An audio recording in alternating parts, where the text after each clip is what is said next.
What to do? What to do? What to do? What to do? Well, when I started off as an activist back in 2002, I never really thought that I'd find myself giving talks on parenting of all subjects, but here I am, and in recent years, I've come to realize that one of the most important things we can do is procreate and raise our children in a manner that's consistent with the philosophy of liberty, which is peace, non-aggression, mutual respect, communication, curiosity, not relying on central institutions, no arbitrary authority as well. And it's my belief that the current generation and existing generations, a large part of them, I don't have much hope for reforming the way that they think. And if we are to create a free society, I think it's going to come in raising a whole new generation of people to challenge the idea that we ought to even organize society with arbitrary coercion and hierarchy, and that we should teach children to reject the idea that it's okay to use force in order to encourage people to change their behavior.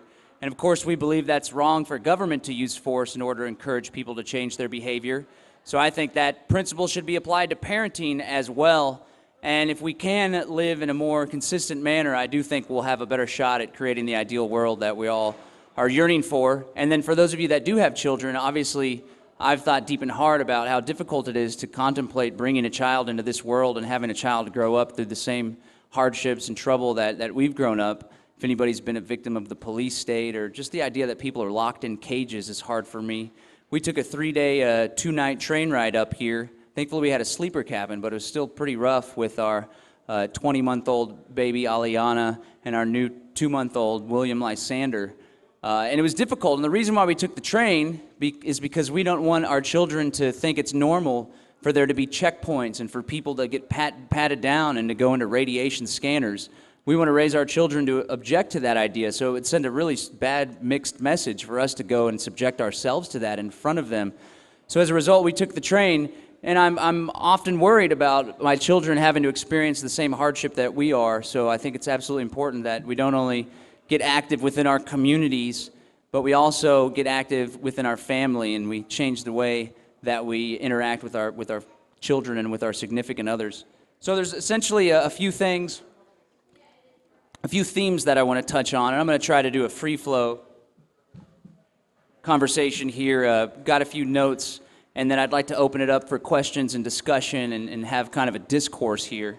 But some of the points that I want to make are mainly that children are the reflection of their parents and their environment and their surrounding. So it's kind of difficult, especially for younger children, to place blame on them in any way, or even in many instances to place a value judgment of good or bad on their behavior.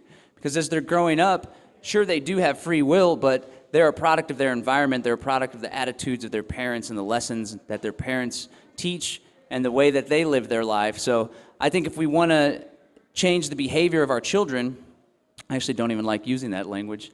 If we want our children to live a more virtuous, happy, productive, fulfilled lifestyle, then we ought to look in the mirror if we believe our children are misbehaving or getting into trouble or doing something that they ought not to be doing, since they are the product of us and they are the product of their environment. If we want them to act in a different way, then we should start by taking a deep, hard look in the mirror and see if there's anything that we're doing in our lives to contribute to the way that they act or they behave. I also want to make the point that we ought to use curiosity and communication rather than coercion and condemnation when dealing with our children. And I'll explain some personal stories that illustrate why that's important to me. And then finally, I want to make the point that having children presents a wonderful opportunity for us to better ourselves, not only to try to better our world and have a great, loving, fulfilled, peaceful family, but also to better ourselves as human beings. And I'd like to discuss some examples of how I've learned to change my life as a result of having two wonderful children. I guess we can just start by, I'll start with a personal story that I think illustrates a whole lot. Kids are sponges. It's really funny to see how they mimic their parents' behavior. And again, it presents a wonderful opportunity for us to reflect upon the people that we are and consider changing our behavior. Early on with Aliana, probably when she was 12 months or so, I started noticing that she would mock me when I would have a stressed out sigh. So, something would happen, or I'd realize I got to do something else, or something would fall over, now there's more work, and I would go, dang it. I got it from my father, and he still does it to this day, and my nephew actually does it as well. And when the first time I heard Aliana do it, it really touched me, and I realized, wow, she's carrying on this negative trait that I picked up from my father, and I believe it's a negative trait because there's no use in stressing over senseless things and verbalizing it, because you put that energy out into the world, and your family and your children and those who surround you can certainly pick up on it. And my daughter did pick up on it. So I made the choice to do some positive reflection and think about why it is that I act that way. And I decided to cut that out of my routine. It was difficult because it's not like a voluntary thing that I choose to do. It was more like something that was kind of instinctual. And again, that was ingrained into me and programmed into me. So I stopped doing it, and sure enough, so did my daughter.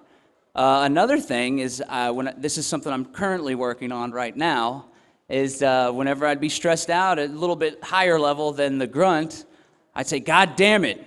God damn it. If I drop something hits my leg, like if it's nighttime and I kick the coffee table, I'd yell out, God damn it.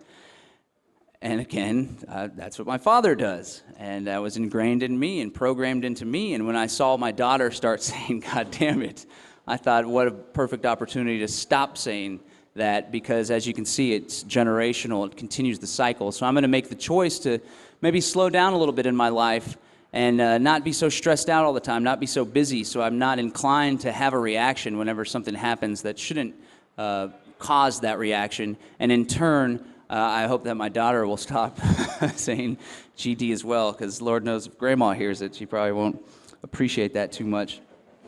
Another thing, my lovely fiance, love her to death, but sometimes she gets a little stressed out too and gets a little intense, especially whenever we're bickering amongst ourselves. And again, our children are a direct reflection of us and the relationships that we have. And so sometimes Kat would get a little intense and kind of go off on little rants about something, whether it's about me or about something that she's upset about in her life. And when she does that, Aliana would start doing rants. A lot of it was, kind of a gibberish rant, but she would start ranting off, and we could feel the stress that she was pushing out into the world.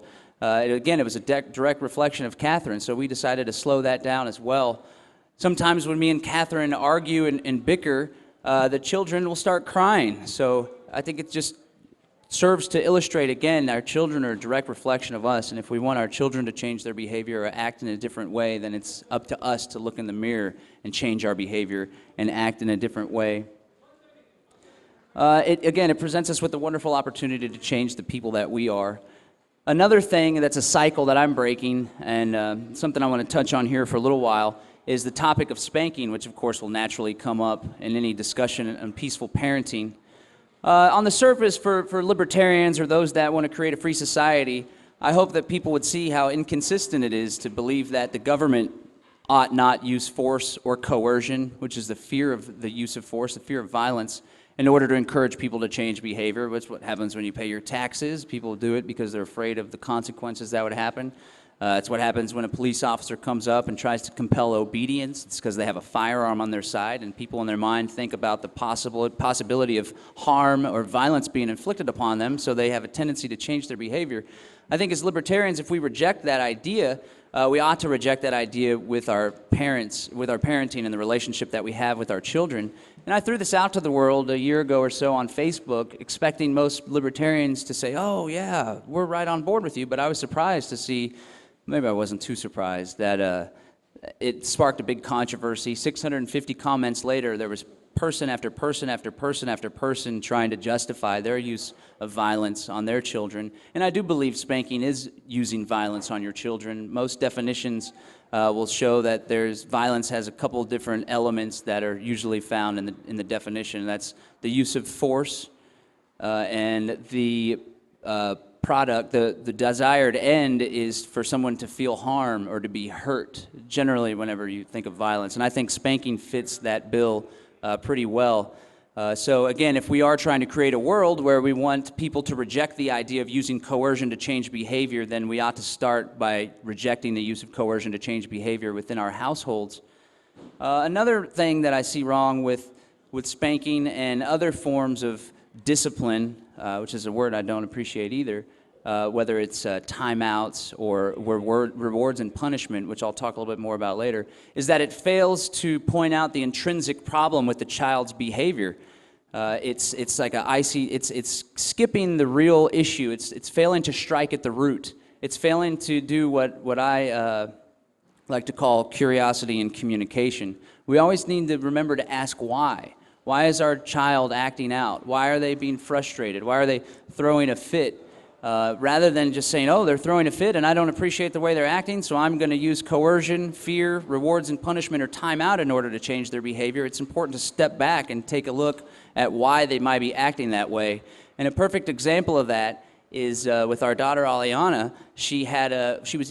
It's actually coming back a little bit now, but we were doing good with it for a while. Every once in a while she hits mama. She was biting at a younger age too, which I think a lot of children go through.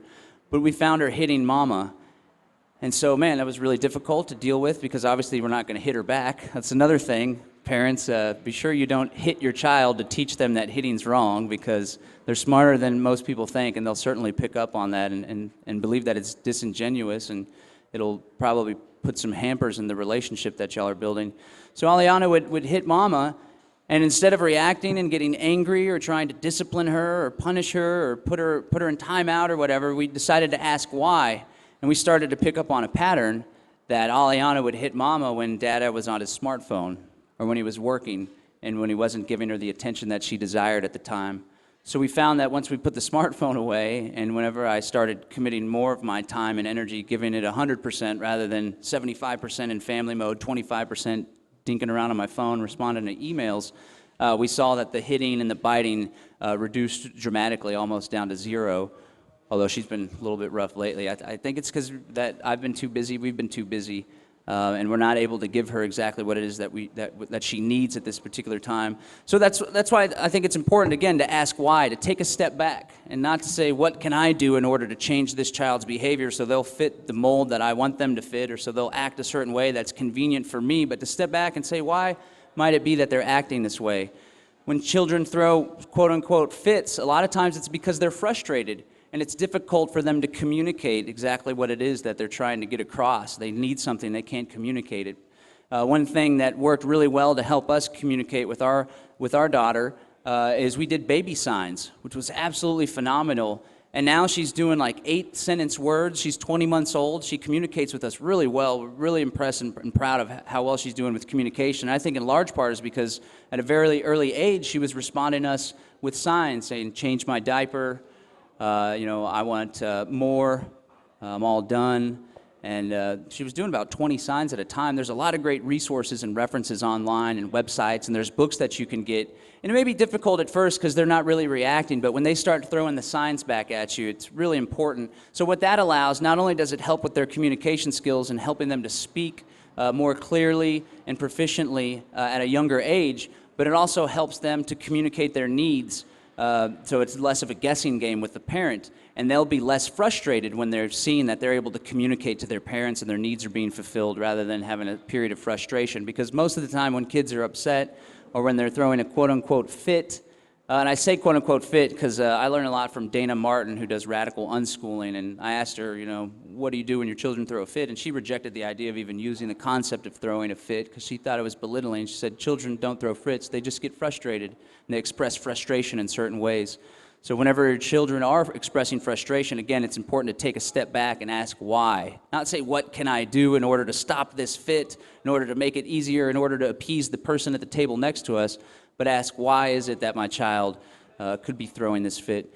Antonio found for me earlier a statistic that was actually pretty troubling, back on the topic of spanking, and that was that 90% of parents report spanking or using some sort of corporal punishment on their children when they're toddlers.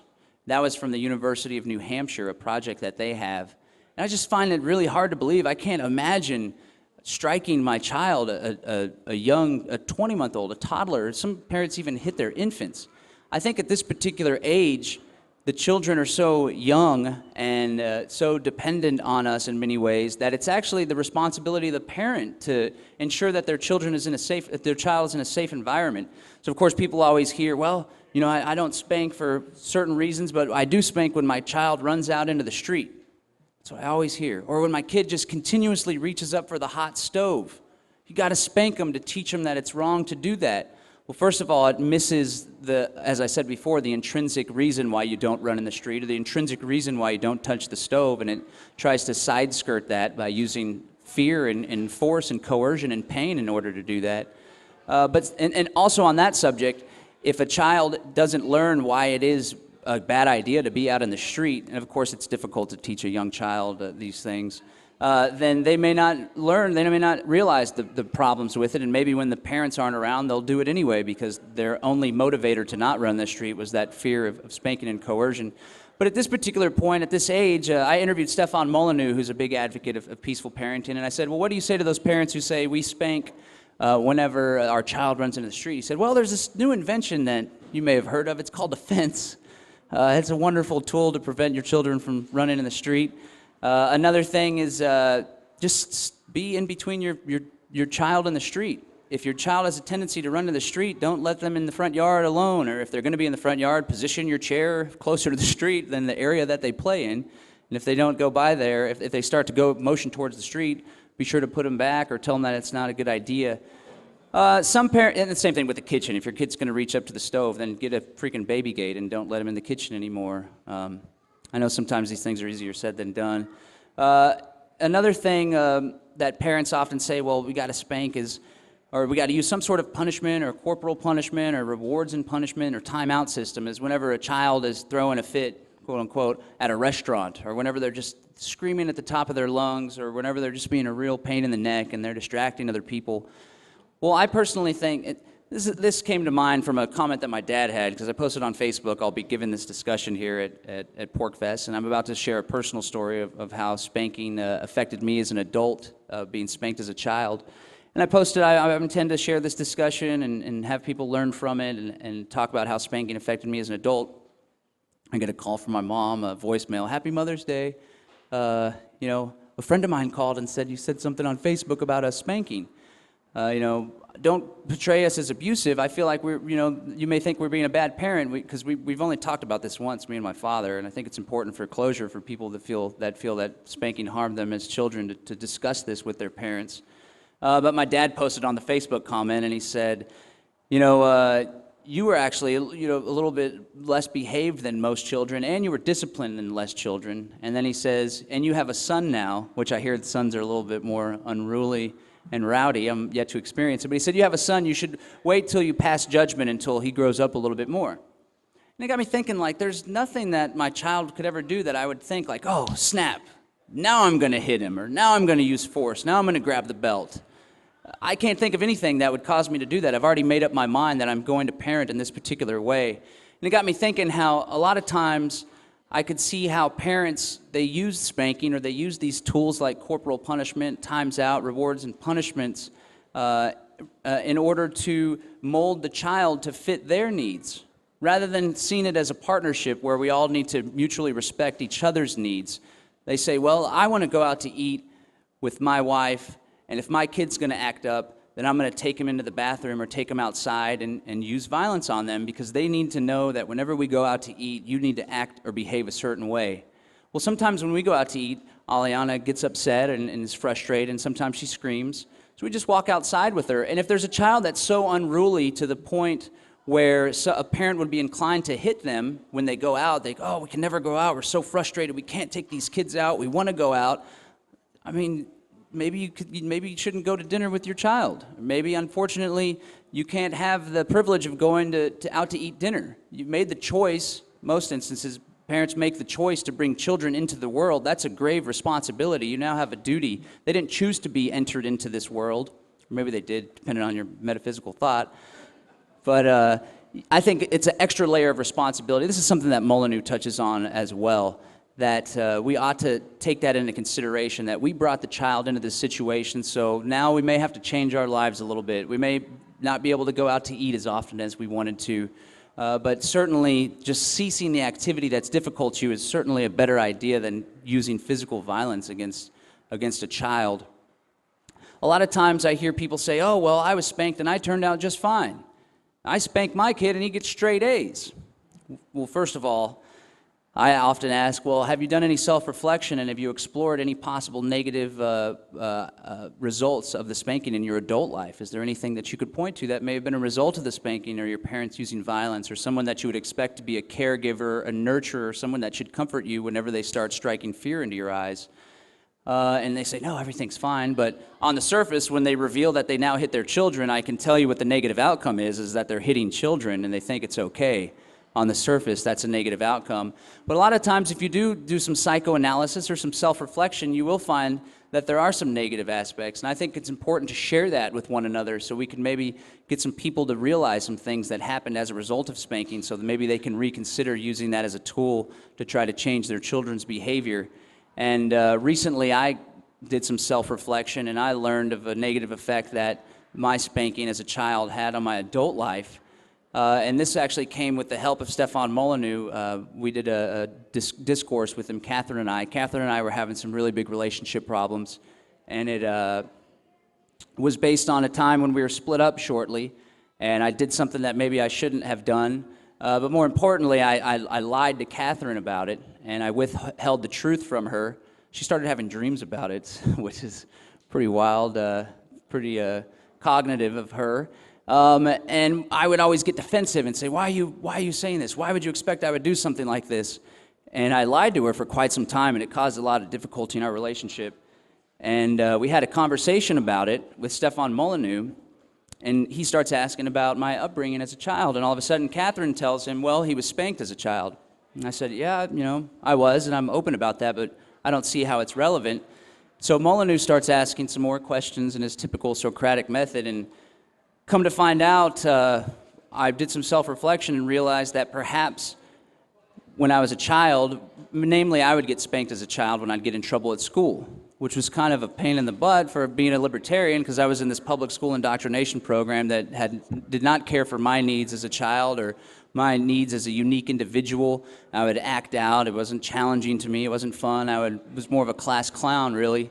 And so when I'd get in trouble in this public education coercion system, it would be taken out on me at home in the form of spanking. They were the rational, calculated spankings that I could expect. I learned to put batteries in my back pockets, actually, to lighten the blow of the belt, which actually is a good tip for you kids out there if your parents are spanking you. Essentially what was being taught to me and programmed in my mind, which shaped my being as an adult, was that I began to skirt personal responsibility. Let's say I did do some things that were disrespectful, wrong, I got in trouble at public school.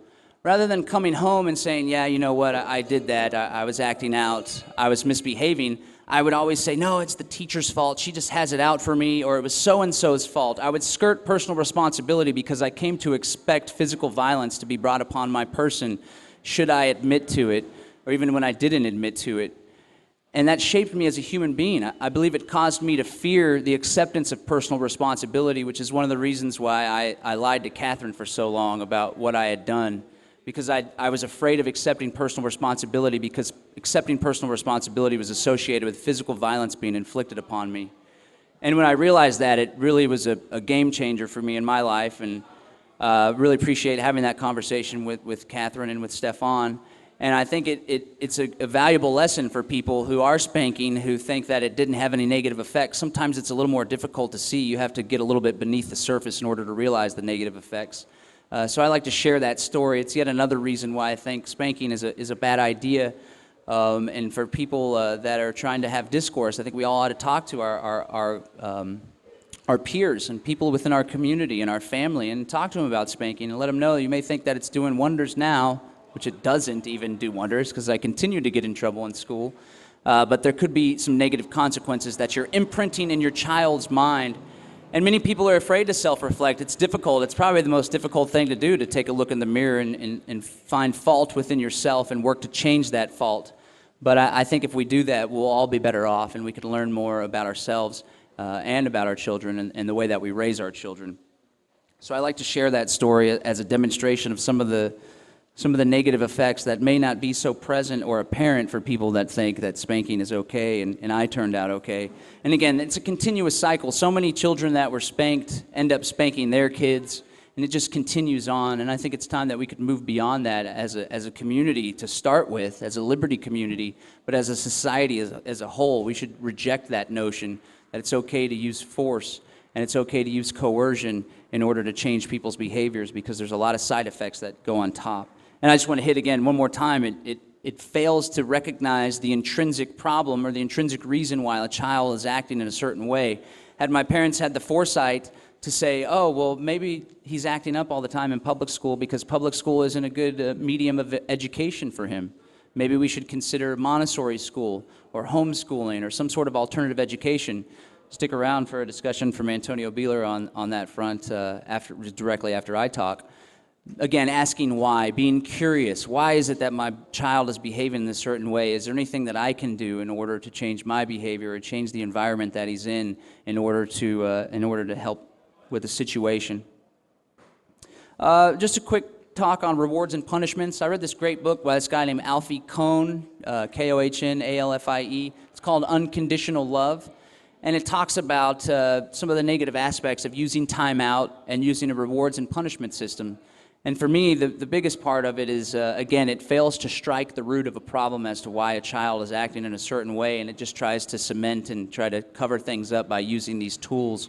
I think it's arbitrary as well, the timeout. It's a lot like incarceration, putting a child in another room to be alone, when in reality, maybe the reason they're acting up is because they need more of their parents' attention, or they need more of A, B, or C. The rewards and punishment is a very similar concept. When you reward a child, these are less controversial, and I think that they would be preferable to using physical violence, but I still think they fail to strike the root and fail to look at the root cause of why children act a certain way in order to help fulfill their needs. It's all like a big, like your Sherlock Holmes with it. When they can't communicate, you got to figure out what it is about why they're acting the way that they are. And I think rewards and punishment creates confusion in the minds of the child. It fails to strike the root, and I think it really just helps to, one of the reasons why I think it happens so much is because children are trying to have the child molded to fit their needs rather than have a partnership reality and relationship. It seems like a simple solution. Obviously, hey, stop doing A, B, or C and you'll get a sucker, or stop doing A, B, or C and we'll get ice cream after this. It doesn't ask why. It fails to strike the root at what's really going on. I think that's real important. So some advice that I could give on some of the things that we do when a child is acting out and engaging in behavior that the parent finds objectionable. I'm pretty laissez-faire, and if the kid wants to scream or if the kid wants to run around and go crazy, I'm all about it, as long as they're not in an environment where they're going to hurt themselves. Those are pretty much the only two concepts, rules that we have. I don't really want to call them rules, but we want to live in a way that our children aren't able to hurt themselves. And I think there should be a certain level of respect for other people. So, for example, if we're at home and Aliana's screaming her head off, whatever. We tend to say, if you want to scream, if you want to be upset, come on, let's go be upset in your bedroom. And sometimes we even act it out. Or we'll go to our bedroom when we're genuinely upset. Let's go. We can be upset in our bedroom. It's our private space. We can do what we want in there. We can be upset. So we go into the bedroom and we scream and yell with them. And I think that's a good tool. So if you have people over, or if they're at a restaurant, for example, I normally just let the child scream. It's no big deal. But if you're at a restaurant and someone else is there trying to enjoy themselves, of course, you want to have a certain level of respect for the other restaurant goers. And that's when you could just, come on, let's go outside. Let's scream outside. I understand you're upset. I'd like to find out what you're upset about. Let's go talk about it outside. And so when a child is upset, rather than putting them in timeout or instituting a rewards and punishment system, or God forbid, spanking them or striking them in any way, I think it's important to get back to the root, to ask why, to get down on their level. Give them a hug. Let them know that you're here for them, that you love them, that you want to figure out what it is that's bothering them. Ask if there's anything that we need to talk about. Is there anything that we need to discuss? If the child is at an age where they can't yet communicate verbally, then just give them a hug. Spend some time with them. Probably 9 times out of 10, they just want mommy and daddy's attention. I think it's important to give it to them.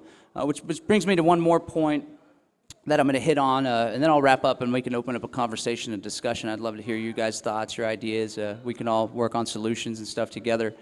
That's if you're going to have children, and this is something that I need to look in the mirror, and I feel somewhat hypocritical saying this because I am such a busy person, but if you do make the decision, or you don't make the decision to have children, I think it's important that we begin to change our lives, and we slow down, and we shift the focus of our lives and our energy.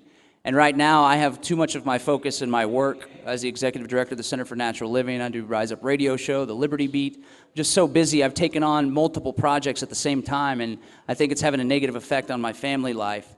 So I think when we do have kids, we're taking on a massive responsibility, and there is going to be a time when they're able to go live on their own. But for the time being, especially when they're extremely young, it's important that we consider changing our lifestyle choices, changing what we do daily, so we're not so stressed out, so we're not thinking about work when we should be giving our kids 110% of our attention.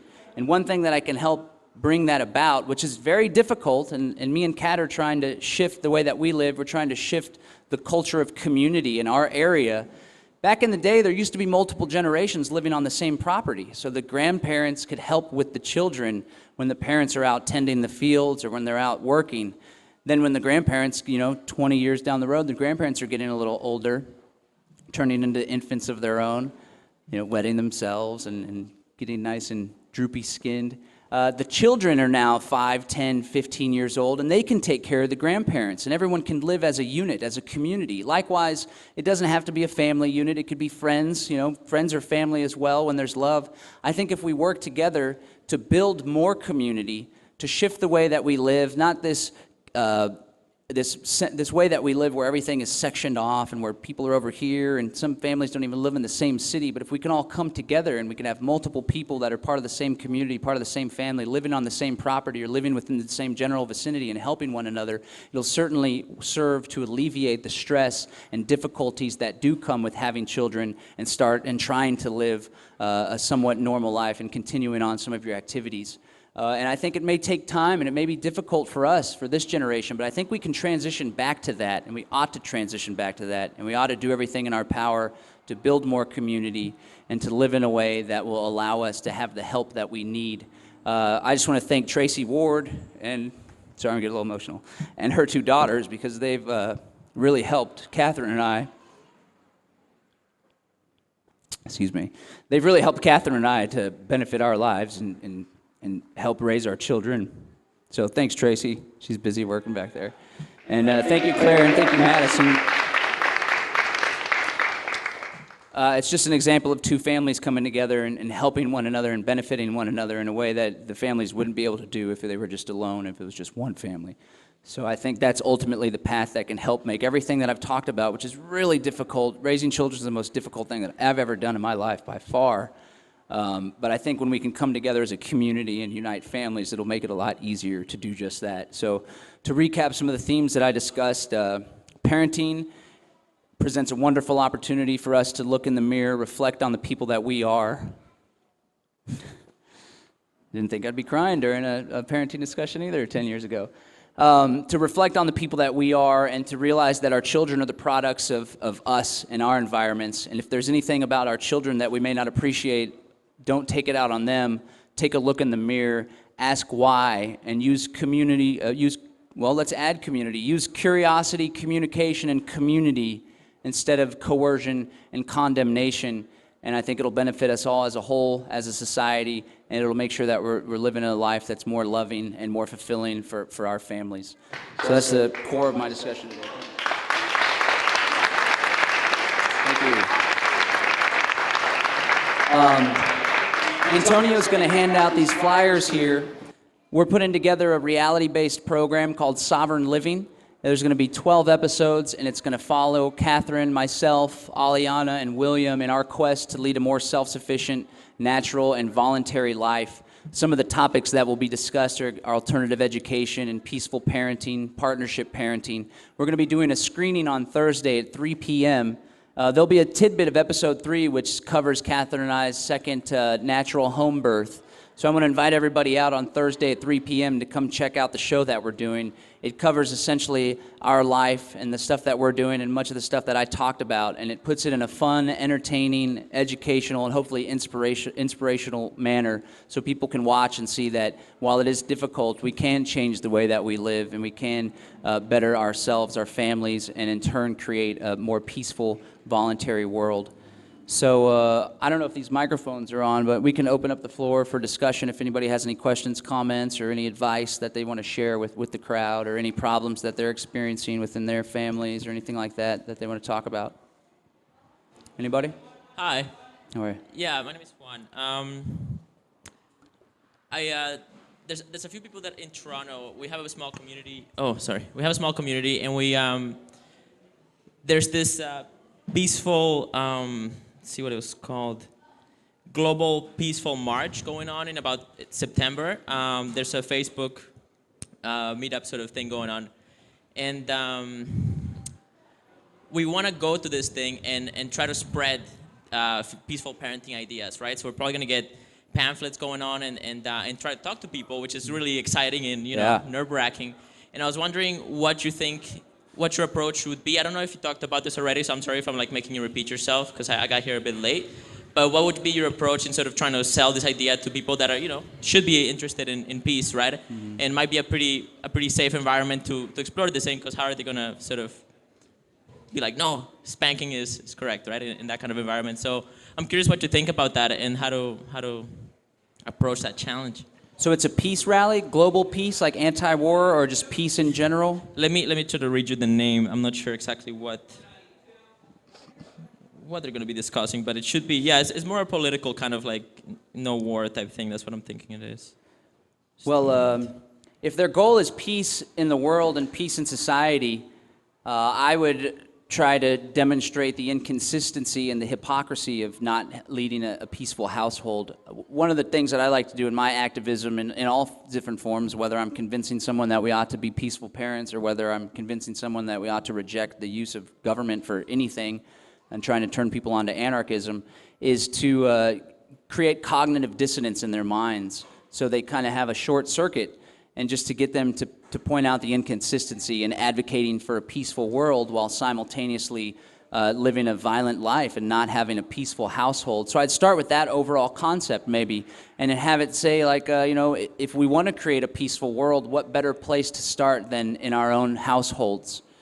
Point out the inconsistency and the hypocrisy of advocating for peace while simultaneously living an unpeaceful life. And then maybe touch on a couple subjects. I like to do things in threes. Hit up a couple points about spanking and why you and your crew maybe find the strongest, hardest hitting, pun intended, points on why spanking is bad. I would start with the negative consequences. It fails to strike the root of the problem. It just uses arbitrary authority. You could also point to rejecting the use of coercion to change people's behavior in society. Shouldn't use that for our children. And just have a conversation. Most importantly, humble yourselves. Don't come at it like what you're doing is wrong. You should be ashamed of yourself. We're doing the right things. What we're doing is right, because people instantly put up a defense mechanism. Let people save face. Talk about it. Maybe if you were spanked, or if you've had experience with spanking, say, I've felt the urge to do something like that in my life, but I've stopped. I think those are all things that'll help a whole lot. A quick side story on that note, I put up an ad on this radio station that we broadcast the Liberty Beat on in Austin for sovereignliving.tv. It was part of the Liberty Beat. And it said Sovereign Living. The Liberty Beat is sponsored by sovereignliving.tv, exploring agorism, peaceful communities, nonviolent parenting. And somebody called and complained and said, nonviolent parenting? What are they trying to imply? That I'm violent because I spank? So I would avoid anything that might arise some sort of defense mechanism in your language and the stuff that you do. Come to them humbly, come to them as an equal, saying, hey, we're exploring these ideas. We think it has immense benefits to create a more peaceful world. What are your thoughts on these ideas? Have you ever considered A, B, or C? Just come to them in don't have statements that are bold and spanking is bad, here's why, but have statements that invoke curiosity and that don't arouse defense mechanisms. And then you'll be able to have a conversation on a more objective playing field rather than them thinking that you're attacking their parenting, because a lot of people do not appreciate it one bit when they think that you're telling them how to raise their kids. Which can be intrusive, and nobody wants to come in and say, you need to do this, you need to change that. I think it's important to ask questions, and if you're trying to force your viewpoint upon someone, they're not going to, that also fails to strike the root. But using the Socratic method and getting them to realize the negative implications of some of their actions themselves will really genuinely create an environment where they can fulfill that ideal rather than you forcing it upon them. Let it become their idea rather than an idea that you impressed upon them. Yes. I just attended a wedding, and I know this couple's intending to have children soon. I'm sorry. I just attended a wedding, and I know this couple is planning on having children soon. What are your favorite resources to give to new people to this idea? Friends, family. There's always books to read. I'll point out some books that I've come across, but I think nothing beats family and community coming together and talking and helping one another. I would just ask them to always remain curious. Just like quick points, be curious. Don't try to force your views upon your child. Learn from your child. I've learned so much more from my child, probably more than they've learned from me about myself and about the world. There's a great book, Alfie Kohn, Unconditional Love, or Unconditional Parenting, I think it might be. There's a wonderful resource. Her name's Dana Martin. She does radical unschooling, and she wrote a book about radical unschooling. Some people find it to be extreme. I think it's pretty spot on in most aspects. But yeah, I would say rather than pointing out books and resources to give them, I would just go talk to them or find other parents to go talk to them and let them know, you're about to embark on the most difficult journey of your life. It's also the most rewarding and fulfilling, but it's difficult. And do you have children? Find some other parents that you look up to and that you think model the behavior that parents ought to model, and try to hook them up. Go out for coffee, have discussion, just try to create an environment. The best thing you could do is always be there for them. Go hang out with them. If they seem like they're getting a little overwhelmed, come over and say, maybe I could look after the kids for a while. Just be a resource to help them out. I think on a human-to-human level is what I would advise. Anybody else have anything? So it's clear that you don't want to use violence on your children, and you want to protect them from that. But there are other people in society who will subject your child to violence, such as peers, teachers, members of their church, perhaps, coaches. So how do you live a life of peaceful parenting when you have other people out there who are exhibiting the wrong actions or violent actions towards your child? Sure. That brings up a good question with the interaction with your child, too, because sometimes Aliana would hit me, and I thought, maybe I'll use a Gandhi method here. I'm just going to let her hit me. And she really popped me pretty good, actually, and I don't think it changed her mind. Sometimes people, when a child hits them, I know this is kind of a side note on what your question is, they try to overreact and, oh my God, you hurt me, start crying. I think that's disingenuous, and it causes fear in the child's mind. I tried that as a strategy once. Maybe when she hits me, I'll just really overreact and make it seem like it was a terrible thing for her to do that. But looking back, I think that's probably not the most genuine thing to do. Creates unnecessary fear in their minds. They begin to feel genuinely bad, like they hurt you on a certain level. That being said, if a child, obviously an infant or a toddler isn't genuinely going to hurt you, and you have the ability to separate yourself from them if they are trying to come at you and attack you. If an older kid is genuinely coming at a parent and hurting them and trying to fight them, which sometimes happens, it's my belief that if you raise the child in a way where you're genuinely curious and you have that communication going the whole way, there won't be the resentment or the outburst to where that it could get to a point like that. But I think it's still virtuous and the thing to do to prevent your child from hitting you by pushing them away and physically preventing them from harming you. I don't think a retribution or reacting by hitting them back would be a good idea, but certainly prevent them from using force upon you by using force in a manner to prevent harm on yourself is totally acceptable. When it comes to the rest of society, somebody posted this on the Facebook discussion that was going on for my post about this particular discussion. They said Tai Chi is a wonderful tool. Teach your children tools to defend themselves.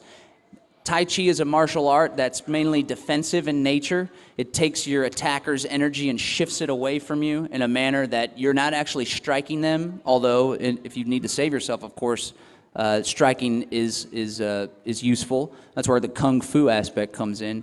But I would teach children that it's okay to defend yourself. It's okay to use force and violence in order to do so. And if it's a major concern, then I would recommend helping the children out by providing tools or resources, teaching a son how to defend himself, a daughter how to defend themselves, enroll them in Tai Chi. Our roommate, thankfully, is a Tai Chi instructor, which is why I'm pointing to that one. And then also do what you can. And of course, this is impossible to do in every situation, but don't allow them to be around negative actors that would inflict harm upon them. If they're at an age where they are vulnerable to attack and incapable of defending themselves, then I would do what you can to prevent them from being put in a situation like that. Biggest thing you could do is don't put them in public school where they're around anybody, any willy-nilly child whose maybe parents beat the hell out of them and they're inclined to beat the hell out of other children. I believe that's where most bullies come from.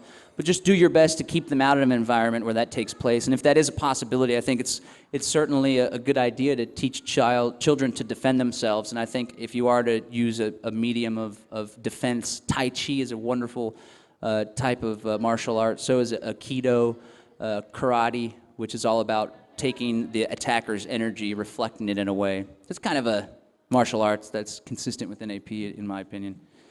Anybody? Yes. All right. Yeah. What's your best advice to give to someone who might be new to the principles of non-aggression and they've risen a child in that environment who was also raised up in that environment, who's seeking to explore the non-aggression way to raise their child? What's your best advice to give to them to approach that method? Because there will be probably a period of transition where there will be new behaviors and the child rebelling even more, or even you kind of get what I mean, right? Sure. Yeah. There's a lot about deprogramming in a sense, which is why I'm really excited about the opportunity to raise children 100% from the get-go without ever thinking that the idea to use force is a good idea. Make sure they understand the value in what it is that they're doing. It may be difficult, and there may be a transition phase, which is hard on the parent and the child, but in the long run, it's going to benefit everyone immensely. And I think a lot of children rebel as teenagers, myself included, because their parents were rough on them or created harm in their lives when they were children growing up. So there's that period. Sometimes it's a year, sometimes it's 5, sometimes it's 15. But it's important to know the value and what it is, even though it may be difficult to go through that. I would encourage them to relax, really, just to take a step back, to slow down, to understand that things may be difficult. But if there isn't a genuine harm that's coming out as a result of it, if there isn't a threat to their safety as a child, then just go with it, laissez-faire. And it's going to be difficult. And again, that's where community and family comes into play to help one another to get through those difficult times. So I guess my advice would be to encourage them to realize the benefit of doing what it is that they're doing, to have them understand the reasons why so they feel fully committed in that choice. And then when it comes to the transition phase and transition period, to just understand that it is going to be difficult, to be laissez-faire with it, to understand that what they're doing is worthwhile, and while it may be difficult, as long as the kid isn't harming themselves or harming the parents or harming their peers or their surroundings, then just roll with it. That's what I'd say. Yeah. Oh, cutting out. Test, there we are. NSA censoring it. Yeah, just responding to what you just said there, very much my understanding of nonviolent communication is starting with yourself. Yeah. To be nonviolent and forgiving of your, faults, things that you want to change from before, and start from now moving ahead and a new course of action that you've decided for yourself, and encouraging that also with your children. Oh, this happened? Yeah, okay. Now what do we do from here? Yeah, right? For sure. Yeah, I agree. It's all about self-reflection. There's sweet Aliana and Bill right there, and Kat. Hey, Ollie.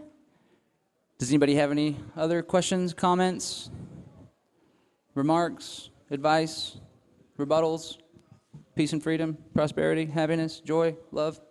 All that sounds good. No, Take it all. I just would say, you know, like you were saying earlier, there's a lot of things you said that are really good, but libertarians breed. I like that because seriously, I mean, you know, but go into it with open eyes. That, like you said, I mean, I'd rather you not breed if you're not going to be responsible for it. But you know, if you are, it really is rewarding. I've got twin 4-year-olds, and we can talk sometime. Girls, so 2 girls, but cool. It really does teach you a lot. And I guess just a couple of things I would say, just not really adding anything to you've said a lot of great stuff, but you know, to love them, I think that's one of the biggest things I try to always make sure they know is that they're loved, and trying to give them as much responsibility as you reasonably can as age progresses. And obviously, people could split finer hairs on what is, you know, the level that they can do. But I mean, kids are a lot more resilient and a lot more able to do more than we probably give them credit for in process. You know, and trying to kind of find that niche as they're going really helps. Yeah, you know, it's all about at balance. least I feel like that, and you know, I've gotten them to 4, so Nice. anyway. For sure. But no, thank you. Yeah, thank you. Yeah, it's all about balance with all sorts of different aspects, with responsibility and safety, and how much you hold them close and don't let them out in the world at particular ages, and how much you do give them the responsibility and the ability to do wrong and learn. The experience is the greatest teacher. And, you know, if there's something that the child will do that maybe it'll hurt a tiny bit, sometimes it's okay for them to experience that because they'll learn it. It's certainly more preferable for them to learn the intrinsic reason why you ought not to do something rather than try to have some arbitrary reason put upon them through rewards, punishment, times out. Hey, Ollie. This is Ollie. We'll see how easy it is to do a speech with She's totally going to be no stage fright whatsoever. She's been brought up in front of crowds for quite some time. What is that? What is it? You ate it all? You're sticky. Another thing that's a good bit of advice that I got from Dana Martin that I meant to include earlier is the idea that don't expect the children to act a different way.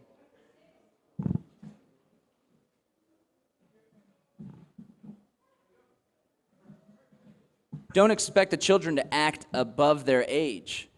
You know, sometimes we say, oh, you're a big girl if you do A, B, or C. Well, I think the children are at the age that they're at, and we can't expect them not to do something.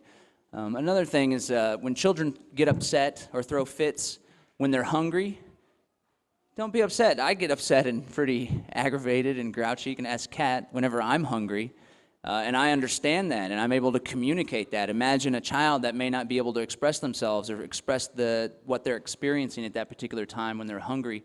So I think it's important not to expect too much out of our children to the point where it causes stress in our lives, because they'll be able to pick up on that as well, just to go with the flow. Another bit of advice that I got, I think Kat got this one from somewhere. It's don't live your life or have a house or an environment, because their house is like their castle. It's their comfortable area. Don't have your house be like a museum where, oh, don't touch that. Don't pick that up. That'll break. If there's something that's so valuable to you that your child could break, then put it out of their reach. Again, when our children are especially young, we have the ability to control so many things, whether it's them running into the street, them touching the stove, or them breaking the vase that you have on your mantle. Like, just move it out of their reach. It's so important for children to be able to experience things and touch things and feel things and explore things and get into things and, you know, knock stuff over and experience that type of stuff. So I think it's just all about not being stressed out and just relaxing. And the difficulty that I'm having, to go back to the self-reflection, is I have such a workload on my shoulders right now that I often find myself thinking about it when I ought to be giving 100% of my attention to my children. So I'm resolving to reduce my workload. I wake up every day at 6 a.m. to prep for my radio show, so I'm trying to stop my workday at 3 p.m. 3 p.m. rolls around, I'm done with work. No more.